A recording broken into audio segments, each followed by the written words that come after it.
आज की एक घटना है सितंबर 2003 की में ब्रिटेन की, जहां पर ब्रिटेन में अक्सर लोगों के बीच शफीलिया अहमद नाम लोगों के में चर्चा का विषय बन जाता है। कारण ये था कि जो शफीलिया अहमद एक लड़की जिसकी उम्र 17 साल की थी, ये अचानक से अपने घर से लापता हो जाती है। किसी को भी पता नहीं चलता कि आखिर शफीलिया अहमद कहाँ चली गई। पुलिस इसकी तलाश करती है, किसी को भी पता नहीं चलता कि आखिर हुआ क्या है। यहाँ तक कि शफीलिया अहमद के माता पिता पर भी शक करा जाता है, पर पुलिस के कोई भी सबूत नहीं मिलता कि आखिर ये आरोपी हैं या नहीं। 10 साल तक इस केस की जांच होती है, पर अचानक से कुछ ऐसा होता है, प्रकृति अपना रुख बदलती है और इस केस की सच्चाई सबके सामने आ जाती है। और जो सच्चाई सबके सामने आती है उसने सभी को हैरान कर दिया था। किसी को भी यकीन नहीं हो रहा था कि क्या सच में ऐसा कुछ हो सकता है। अब आखिर ये सब हुआ क्या था और पुलिस जांच में आखिर क्या हुआ और किस तरीके से खुलासा हुआ इस केस का, सच्चाई सामने आई, सब कुछ हम इस वीडियो में जानेंगे। कहानी है सफीलिया अहमद नाम की एक लड़की की। सफीलिया जिसका जन्म हुआ था 14 जुलाई 1986 को। सफीलिया जो कि एक ब्रिटिश पाकिस्तानी नागरिक थी। सफीलिया अहमद जिसके पिता इफ्तिकार अहमद जो कि रहने वाले थे मूल रूप से पाकिस्तान के गुजरात के उत्तम गांव में रहने वाले। 20 साल पहले यानी 20 से 22 साल की उम्र में इफ्तिकार जो कि काम की तलाश में ब्रिटेन पहुंच जाते हैं, जहां पर यहाँ पर रहते हुए वह काम करने के बीच ही इफ्तिकार जो कि एक विदेशी मूल की एक लड़की से प्यार कर बैठते हैं और वह उसके साथ निकाह कर लेते हैं, शादी कर लेते हैं। इफ्तिकार जो कि बहुत ही जल्द एक बच्चे के पिता बन जाते हैं। वह वापस से जैसे ही पाकिस्तान पहुंचते हैं और अपने इस शादी के बारे में जैसे ही अपने घर वालों को बताते हैं, उनके घर वाले इस शादी को एक्सेप्ट नहीं करते, वो उसे साफ मानने से मना कर देते हैं। अब इफ्तिकार के घर वाले जो कि इफ्तिकार पर प्रेशर बनाते हैं कि वह पाकिस्तानी लड़की से दूसरी शादी कर लें। अब घर वालों के प्रेशर में आकर इफ्तिकार घर वालों की जिद के आगे झुक जाता है और उसके साथ ही फरजाना अहमद नाम की एक पाकिस्तानी लड़की से हो जाती है। शादी के बाद इफ्तिकार जो कि वापस से ब्रिटेन में पहुंच जाता है। हालांकि कौन पाकिस्तान में रहना चाहता है, वह भी नहीं रहता और ब्रिटेन में पहुंचकर अपनी पहली पत्नी को तलाक दे देता है। थोड़े दिनों बाद इफ्तिकार जो कि अपनी दूसरी पत्नी फरजाना को भी पाकिस्तान से अपने साथ ब्रिटेन में पहुंच जाता है, यानी कि पहली पत्नी से उसने नागरिकता ले ली और दूसरी पत्नी के साथ ब्रिटेन में रहने लगा। फिर इफ्तिकार जो कि अपनी पत्नी के साथ ब्रैकफोर्ड में जो कि यॉर्कशायर था उसमें रहना शुरू कर देता है। यहाँ पर रहते हुए 14 जुलाई 1986 को वह शफीलिया अहमद को जन्म देती है, उसकी पत्नी। सफिलिया के जन्म के बाद ये दोनों ही पुरानी जगह को छोड़कर वेरिंगटन में शिफ्ट हो जाते हैं, यानी कि नई जगह पर, जहां पर शफिलिया अहमद अपनी पढ़ाई को शुरू करती है। वहीं अब इफ्तिकार का परिवार बड़ा होने लगा था। उनके घर में 2 और बेटियां भी जन्म लेती हैं। इनका रहना ब्रिटेन में रहता था, पर जब इन्हें कभी भी छुट्टी मिला करती थी, इफ्तिकार अपने सारे बच्चों के साथ और अपनी पत्नियों के साथ पाकिस्तान में भी जाया करता था अपने परिवार वालों के पास। फिर आ जाता है 2003, जहां पर सफिलिया अहमद जिसकी उम्र 17 साल की हो चुकी थी, जहां पर वह लॉ स्टडी कर रही थी और उसका सपना था बड़े होकर वकील बनने का। अब शफीलिया और उसके बच्चों यानी बाकी के स्कूल के बच्चों की छुट्टी होती है, जहां पर 18 फरवरी के दिन शफीलिया अब वापस से पाकिस्तान पहुंच जाती है क्योंकि उसकी छुट्टी हुई थी। अब वह पाकिस्तान में पहुंच चुकी थी, जहां पर वे लोग एक पारिवारिक शादी के समारोह में जाते हैं। शादी के थोड़े दिनों बाद शफीलिया अहमद के साथ कुछ अजीब सी घटना घटित होती है और ये काफी हैरान कर देने वाली थी। दरअसल उसने गलती से फिनाइल पी लिया था पानी समझकर। अब उसने क्योंकि फिनाइल पी लिया था, जिसके कारण फिनाइल के कारण उसका गला जल जाता है। बल्कि भले कुछ लोगों का कहना था कि दरअसल सफीलिया अहमद के ऊपर उसके माता पिता ने दरअसल दबाव डाला था कि सफीलिया अहमद किसी पाकिस्तानी लड़के से शादी कर ले, इसलिए उसने जान देना चाहा फिनाइल पीकर। लेकिन माता पिता का कहना था कि नहीं यार, दरअसल जिस बोतल में पानी रखा गया था पानी पीने का, किसी ने गलती से उसमें फिनाइल रख दिया था। उस पुरानी बोतल में साफ सफाई करने वाली लेडी ने ये कर दिया था। वहीं रात के अंधेरे में सफीलिया ने समझ नहीं पाया कि वो फिनाइल है, पानी नहीं, और उसने गलती से पानी समझकर उसे पी लिया। ये एक हादसा था, ना कि जानबूझकर पी हुई कोई घटना। हालांकि इस कारण शफीलिया अहमद को काफी ज्यादा पेन होता है, उसे पाकिस्तान में एक अस्पताल में भर्ती किया जाता है। शफीलिया अहमद जिससे काफी ज्यादा घायल हो चुकी थी, उसकी इंजरी काफी ज्यादा गहरी थी, उसे लंबे समय तक अस्पताल में रहना पड़ता है और जो परिवार के दूसरे सदस्यों की जो छुट्टी थी वह भी एंड हो चुकी थी, तो वो वापस से ब्रिटेन पहुंच जाते हैं। यानी कि शफीलिया अभी भी पाकिस्तान में ही थी, उसका इलाज पाकिस्तान में ही चल रहा था। पर थोड़े दिनों बाद इफ्तिकार शफीला अहमद वापसी का भी जुगाड़ कर देते हैं और 27 मई 2003 को शफीला वापस से ब्रिटेन में पहुंच जाती है। एयरपोर्ट में उस एम्बुलेंस के जरिए सफीला को एक अच्छे से अस्पताल में भर्ती कर दिया जाता है ब्रिटेन में। सफीलिया अहमद का काफी ज्यादा इलाज चलता है और उसका गला ठीक हो चुका था। वह वापस से कॉलेज जाना शुरू कर देती है। वह पढ़ाई के साथ साथ पार्ट टाइम जॉब भी करना शुरू कर देती है। हमें पता चलता है सफीलिया अहमद, जिसे पहले कोई भी पहचानता नहीं था, पर वो दिन था 18 सितंबर 2003 का, जहां पर सफीलिया अहमद की एक कॉलेज टीचर नोटिस करती है कि दरअसल पिछले एक वीक से सफीलिया अहमद जो कॉलेज में नजर ही नहीं आ रही है। सफीलिया अहमद को कॉल करती है कि वह आखिर है कहां पर उससे तो कोई कांटेक्ट हो भी नहीं पा रहा था। अब इस बारे में जैसे ही सफीला के माता पिता को पता चलता है, उनसे पूछा जाता है कि आखिर क्या चल रहा है। उनका कहना था कि दरअसल सफीला अहमद एक हफ्ते से घर नहीं आई है और उन्हें नहीं पता कि वो कहां पर है। हैरान कर देने वाली बात यह थी कि सफीला अहमद एक हफ्ते से गायब है और उन्होंने कोई भी कंप्लेन नहीं दर्ज कराई कि आखिर उनकी बेटी गई कहां पर। अब सफीलिया के टीचर को काफी ज्यादा हैरानी हो जाती है। सीधे ही पुलिस को इस बारे में जानकारी दे देते कि आखिर चल क्या रहा है। मामला दर्ज होता है और पुलिस की एक टीम पूछताछ करने के लिए सफीलिया के घर में पहुंच जाती है। सफीलिया के माता पिता से पूछताछ होती है, जहां पर सफीलिया अहमद के माता पिता पुलिस को बताते कि दरअसल 11 सितंबर 2003 को आखिरी बार कहीं उन्होंने सफीलिया अहमद को अपने घर पे देखा था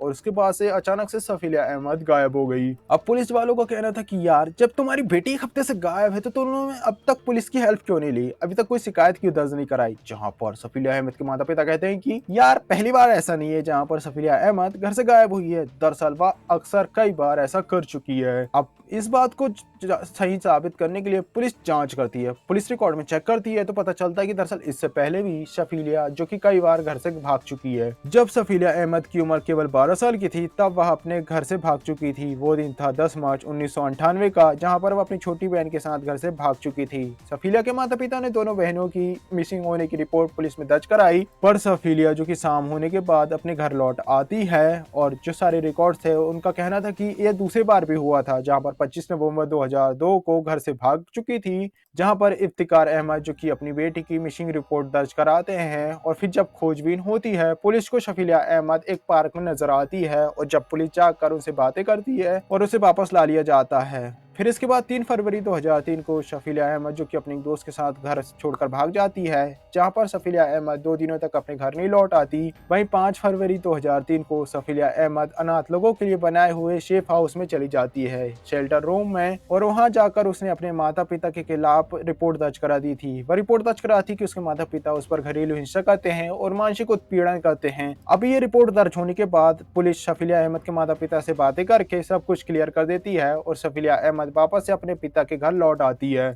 फिर इसके बाद 18 फरवरी 2003 का दिन था, जहां पर सफीलिया अहमद अपने 2 बहनों और माता पिता के साथ फैमिली फंक्शन में पाकिस्तान जाती है और वहां पर से वापस आने के बाद वह अचानक से गायब हो चुकी थी। हालांकि वह ठीक हो चुकी थी और माता पिता ने बयान दिया था और पुलिस रिकॉर्ड से पता चला था कि सफीलिया अहमद पहले भी घर छोड़कर कई बार भाग चुकी थी, इसलिए पुलिस वाले इसे थोड़ा ढील दे देते हैं। उन्हें लगता है कि हो सकता है कि शायद सफीलिया अहमद अपनी मर्जी से भाग चुकी होगी और पुलिस अपनी जांच को कंटिन्यू करती है, पर इसमें थोड़ा ढीलापन कर देती है और वह उन सारी जगहों का पता लगाती है जहां पर शायद सफीलिया अहमद उन्हें मिल सकती थी।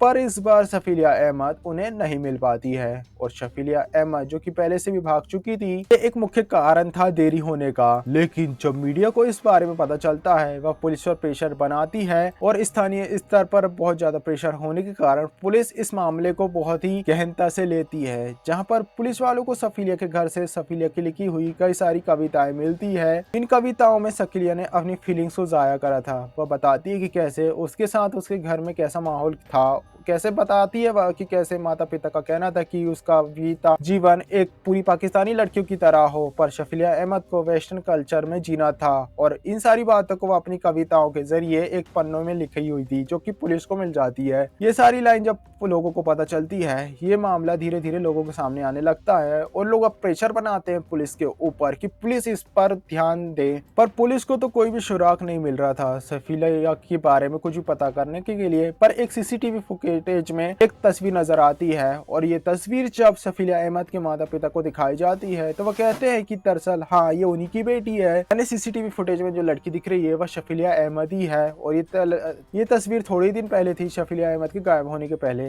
अब माता पिता ने अपनी बेटी की पहचान कर ली थी, तो पुलिस का ये भी मानना होता है कि शायद सफीलिया अहमद अभी भी जिंदा है। पर इसमें हमें एक ट्विस्ट है, तब पता चलता है जब ये फोटो दिखाई जाती है सफीले के स्कूल टीचर को, और ये तस्वीर जब सफीले के क्लास टीचर को दिखाई जाती है वह साफ मना कर देते हैं। वो कहते कि ये लड़की कहीं से भी सफीले की तरह नजर नहीं आ रही है। और तो और कई सारे लोग भी उस फुटेज को देखकर यही कहते हैं कि ये लड़की सफीलिया अहमद नहीं है, ये कोई और ही है। यानी कि सफीलिया के माता पिता ने झूठ कहा। और आखिर उन्होंने झूठ क्यों कहा? क्या वह यहाँ पर कुछ छुपा रहे हैं? इस सारी बातों को उजागर करने के लिए पुलिस वालों ने अब सफीलिया अहमद के माता पिता के घर पर कई जगह पर ऑडियो रिकॉर्डिंग डिवाइस को लगा दिया था। पुलिस वालों ने उन सारी डिवाइस पर जो आवाज रिकॉर्ड करी थी अब वह उन सभी को कलेक्ट करके उन पर जांच पड़ताल करते हैं। रिकॉर्डिंग में वहां पर एक दिन इफ्तिकार अहमद जो कि घर में बात करता है, जहां पर उनका कहना था कि अगर तुम ब्रिटेन में 40 लोगों को भी मार देते हो और अगर तुम कोई भी सबूत नहीं छोड़ते हो तो यहाँ का कानून तुम्हारा कुछ भी नहीं बिगाड़ पाएगा, यानी तुम्हें कोई भी सजा नहीं मिलेगी। वही इफ्तिकार अहमद एक दिन ये भी कहता है कि अगर पुलिस ने कार के अंदर से डीएनए सैंपल कलेक्ट किया तो आखिर चल क्या सकता है, हो क्या सकता है। वहीं ऑडियो रिकॉर्डिंग डिवाइस में ऐसे कई सारी आवाजें, कई सारी बातें रिकॉर्ड हुई थी जिससे शक बढ़ जाता है कि कहीं इफ्तिकार अहमद ने कहीं अपनी बेटी के साथ कुछ गलत तो नहीं किया और उसे गायब कर दिया। अब पुलिस वालों को कई ज्यादा शक हो चुका था इफ्तिकार अहमद के ऊपर, और इन सारी रिकॉर्डिंग को आधार बनाकर 18 दिसंबर 2003 को पुलिस ने इफ्तिकार अहमद और उसकी पत्नी फरजाना अहमद के साथ साथ परिवार के और 5 सदस्यों को इस हत्या करने के और लाश छुपाने के इल्जाम में पकड़ लिया। पुलिस ने क्योंकि शक के आधार पर इन्हें गिरफ्तार किया था। पुलिस का सोचना था कि शायद ये कुछ उगल देंगे जांच पड़ताल के दौरान, पर होता ऐसा कुछ नहीं है। पुलिस ने गिरफ्तार तो कर लिया था इन लोगों को, पर कोई भी सबूत उन्हें मिला नहीं था और सबूत की कमी के कारण इन्हें वापस से रिहा करना पड़ता है। फिर इस तरीके से धीरे धीरे समय बदल चुका था। फिर एक साल बदल चुका था, 2004 आ चुका था, जहां पर पुलिस को कोई भी सुराग नहीं मिला था। पुलिस सफीलिया अहमद को खोजती रहती है कि तभी एक कुछ ऐसी घटना घटती है जिसके बारे में किसी भी नहीं सोचा था, क्योंकि ब्रिटेन में बहने वाली जो कैंट नदी थी उसमें एक बाढ़ आ जाती है। बाढ़ का पानी धीरे धीरे जैसे ही कम होता है, इलाके में राहत बचाव का काम चलता है कि तभी 3 लोगों को कुछ ऐसा मिलता है जो कि हैरान कर देने वाला था। दरअसल उन्हें वहां पर एक लाश मिली थी जो कि एक लड़की थी, यानी कि वो जो जगह थी जहां पर सफीलिया अहमद गायब हुई थी, जहां पर आखिरी उसका क्लू मिला था, और ये जो लाश मिली थी उसमें काफी ज्यादा दूरी थी। लेकिन पुलिस एक शक जाहिर करती कि कहीं ये सफीलिया अहमद की तो लाश नहीं है, और फिर उससे डीएनए सैंपल कलेक्ट किया जाता है उस डेड बॉडी से, और जब जांच करी जाती है उसके माता पिता से तो कुछ रिपोर्ट हैरान कर देने वाली बात थी, क्योंकि जो पहाड़ में बहकर आई हुई जो लाश थी डीएनए सैंपल था वो मैच कर जाता है, यानी कि ये लाश सफीलिया अहमद ही की थी। यानी कि सफीलिया अहमद को जो पुलिस ढूंढ रही थी उसकी मौत हो चुकी थी। पर सबसे बड़ा सवाल ये था कि आखिर सफीलिया अहमद को मारा किसने, यानी कि किसने इसकी हत्या करी और इसकी मौत कैसे हुई। कहीं सफीलिया अहमद के माता पिता ने झूठ क्यों कहा, कई सारी बातों को उन्होंने झूठ कही थी और इन्हें 2003 में भी अरेस्ट किया गया था। एक बार फिर से इन दोनों से पूछताछ का होना शुरू हो जाता है और एक बार फिर से उन्हें अरेस्ट कर लिया जाता है सफीलिया अहमद के माता पिता को, और इस मामले की सुनवाई होती है, पर उन पर कोई भी सबूत नहीं मिलता और आरोप साबित नहीं हुआ था, उन्हें वापस से आजाद कर दिया जाता है। पुलिस वालों ने कई सारे सस्पेक्ट खोजे और उन पर भी मामला दर्ज कराया और जांच को आगे बढ़ाया, पर पुलिस अब तक कातिल तक नहीं पहुंच पाई थी। लाश तो मिल चुकी थी पर कातिल का कोई भी पता नहीं था। धीरे धीरे ये मामला अब लोगों ने भुलाना शुरू कर दिया था और अब इसके बारे में चर्चा होना भी बंद हो चुकी थी। ये घटना थी 2003 की और धीरे धीरे साल 2010 का समय आ चुका था, जहां पर सफीलिया अहमद की मृत्यु का अब साल का समय बीत चुका था। हर कोई इस मामले को भुला चुका था और इफ्तिकार अहमद की बाकी की 2 बेटियां भी अब पढ़ाई कर चुकी थी। इनके परिवार का जो बड़ी बेटी थी सफीलिया, जिसे सब किसी ने भुला दिया था और सबकी लाइफ अब ठीक हो चुकी थी। पर वो दिन था 25 अगस्त 2010 का, जहाँ पर इफ्तिकार अहमद के घर में एक चोरी होती है। इफ्तिकार अहमद का घर जो कि अपने घर पे और इलाके पर काफ़ी ज़्यादा फेमस हो चुका था, जिसके कारण अब इस घर में जो चोरी हुई थी ये खबर जो अखबारों में आ जाती है, क्योंकि ये परिवार फेमस हो चुका था। और एक बार फिर से इनकी खबर जब अखबार में आ चुका था, पुलिस वाले अब इस चोरी का काम करते हैं और चोर का तलाश करना शुरू कर देते हैं। इफ्तिकार अहमद के घर में आखिर चोरी किसने करी, और फिर पुलिस वालों ने कुछ ऐसा खुलासा किया, अखबारों में खबर छपी और जिसने भी खबर पढ़ी वो हैरान कर देते हैं। अब पुलिस वालों ने उस घर में चोरी के आरोप में इफ्तिकार अहमद की बेटी अलीशिया अहमद को ही पकड़ा था चोरी के आरोप में। दरअसल अलीशिया जो कि सफीलिया की छोटी बेटी थी, अलीशी का कहना था कि दरअसल उसके घर वाले उसे पैसे नहीं दिया करते थे, उतने पैसे जितने उसे चाहिए थे, यही कारण था कि उसने अपने पिता के घर में चोरी करी थी। पुलिस ने अब इस केस को सॉल्व कर लिया था, पर पुलिस वालों को एक एक अपॉर्चुनिटी नजर आती है जहां पर उन्हें लगता है कि शायद वो जो कई साल पहले वाला केस था सफीलिया वाला, वो शायद अलीशिया से कोई इंफॉर्मेशन निकाल पाए। वो उस पर प्रेशर बनाते हैं और उससे बातचीत करते हैं। शुरुआती बातचीत में पुलिस वालों को लगता है कि शायद अलीशिया सफीलिया के बारे में कुछ जानती है, उसके बारे में पुलिस को नहीं पता। यहाँ पर पुलिस हर तरीके के हथकंडे आजमाती है कि शायद उन्हें अलीशिया के से शफीलिया अहमद के बारे में कोई इंफॉर्मेशन पता चल जाए, पर अलीशिया यहाँ पर अपना मुंह नहीं खोलती। पर पुलिस वाले यहाँ पर एक चाल चलते हैं जहाँ पर वो अलीशिया को कहते हैं कि क्योंकि तुमने अपने घर पे चोरी करी है अब तुम्हें एक लंबी सजा मिलेगी, पर अगर तुम यहाँ पर हमारी हेल्प करो और शफीलिया वाले केस पर कुछ ऐसा बताओ जिसके बारे में हम नहीं जानते तो तुम्हारी सजा को थोड़ा कम कर दिया जाएगा। यहाँ पर अलीशिया यहाँ पर पुलिस वालों को एक सच्चाई बताती है और जो बताती है वो सबको हैरान कर देने वाली थी। यहाँ पर अलीशिया पुलिस वालों को बताती कि दरअसल उसकी बहन अलीशिया को शफीलिया अहमद को किसी और ने नहीं बल्कि उसी के पिता ने मारा है और फरजाना अहमद ने भी मारा, और ये सब जो उसने किया वो उनकी बहनों के सामने ही किया। दरअसल उन्होंने शफीलिया को सबके सामने मारा और उसकी लाश को कार की डिक्की में भर के और जंगल में भेज दिया क्योंकि बाढ़ आई, जिसके कारण लाश बहकर नदी के कारण शहर में आ गई। और इस बयान के कारण अब ओपी पुलिस के सामने आ चुके थे। वहीं कारण भी बताया जाता है कि आखिर उन्होंने ऐसा क्यों किया। दरअसल जो कि शफीलिया थी उसे मॉडर्न लाइफ स्टाइल में जीना था, यहाँ तक कि वह एक लड़के से भी प्यार करती थी और इस बारे में उसके माता पिता को बिल्कुल भी पसंद नहीं था, वे लोग उससे टोंका करते थे। वहीं शफीलिया अहमद की एक लड़के से दोस्ती हो चुकी थी, ये मामले सामने हो चुका था, यानी कि अब इफ्तिकार और फरजाना जो कि अपनी बेटी की शादी अपने पसंदीदा लड़के से करवाना चाहते थे और वे 2003 में उसे पाकिस्तान भी ले जाते हैं एक फैमिली फंक्शन में, जहां पर वह एक लड़के से जबरदस्ती शफीलिया की शादी करवाने की कोशिश करते हैं। पर शफीलिया जो कि शादी से बचने के लिए फिनाइल को पी लेती है और ये कारण था शफीलिया अहमद का फिनाइल पीने का, और उसकी तबीयत खराब हो चुकी थी और उसकी शादी नहीं हो पाती। शफीलिया जो वापस से ब्रिटेन आती है जहां पर वह काम करना शुरू कर देती है और एक इंडिपेंडेंट लाइफ जीना चाहती थी, पर उसके घर वाले उस पर प्रेशर बनाते हैं और शफीलिया जो शादी से मना कर देती है उसके पिता को गुस्सा आता है और वह दरिंदा जो कि उसे गुस्से से मारता है उसकी जान ले लेता है और पॉलीथीन बैग में उसका मुंह ढक करके उसका दम घोटकर उसकी जान ले लेते हैं। दम घुटने के कारण शफीलिया अहमद मारी जाती है और जब ये मामला का खुलासा होता है अलीशिया शफीलिया अहमद वाले मामले में सरकारी गवाह बन जाती है और उसे चोरी वाले मामले में कम से कम सजा मिलती है। इस बयान के आधार पर 2 सितंबर 2010 को फरजाना और इफ्तिकार अहमद को पकड़ लिया जाता है और इन दोनों के खिलाफ अब अपनी ही बेटी की हत्या का केस चलाया जाता है। अरेस्ट करने के कुछ दिनों तक इन्हें जेल में बंद किया जाता है और 1 साल बाद इनकी सजा सुनाई जाती है जहां पर 15 सितंबर 2011 को मैनचेस्टर ग्राउंड से इन्हें वापस से बेल मिल जाती है। हालांकि जांच आगे चलती है जहां पर पुलिस ने अहम सबूत इकट्ठा किया था और इन सबूतों के आधार पर 21 मई 2012 के बाद इस केस की सुनवाई को चेस्टर क्राउन कोर्ट में शुरू की जाती है। शुरुआत में फरजाना और इफ्तिकार दोनों ही इस बात को एक्सेप्ट करने से मना कर देते हैं, पर फरजाना जो कि गिल्ट में थी अपनी बेटी के हत्या के मामले में, तो 9 जुलाई 2012 को फरजाना कोर्ट में फाइनली एक्सेप्ट कर लेती है इस बात को कि दरअसल शफीलिया अहमद की हत्या किसी और ने बल्कि उसके पति ने ही की थी, इफ्तिकार अहमद ने। बयान फरजाना ने यह भी कहा कि उसने इफ्तिकार अहमद को रोकने की कोशिश करी अपनी बेटी की जान लेने के लिए, पर इफ्तिकार अहमद ने यहाँ पर फरजाना को भी मारा, यानी कि यहाँ पर उसने पल्ला झाड़ लिया और अपने पति को ही फंसा दिया। उसने फरजाना ये भी बताया कि उसके पति ने